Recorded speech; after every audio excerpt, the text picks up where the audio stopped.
Di Sungai Tarap mereka disambut oleh bendahara.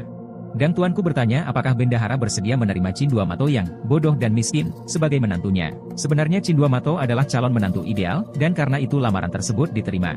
Dang tuanku kemudian berbincang-bincang dengan bendahara, yang merupakan ahli adat di dalam bahasa Ampek Balai, membahas adat Minangkabau dan apakah telah terjadi perubahan dari adat nenek moyang.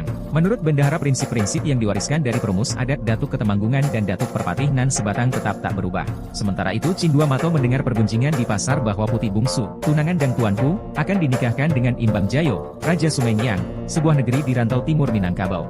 Menurut kabar itu, di sana tersebar berita bahwa Dang tuanku diasingkan karena menderita penyakit. Putih Bungsu adalah putri Raja Mudo, saudara Bundo Kanduan, yang memerintah sebagai wakil Pagaruyung di Ranah Sikalawi, tetangga Sungai Ngiang. Ketika menemukan bahwa cerita ini disebarkan oleh kaki tangan Imbang Jayo, Cindua Mato bergegas mendesak Dang tuanku untuk meminta permisi pada bendahara dan kembali ke Pagaruyung. Gunjingan seperti itu adalah hinaan kepada Raja Alam, dan mereka tidak boleh tinggal diam.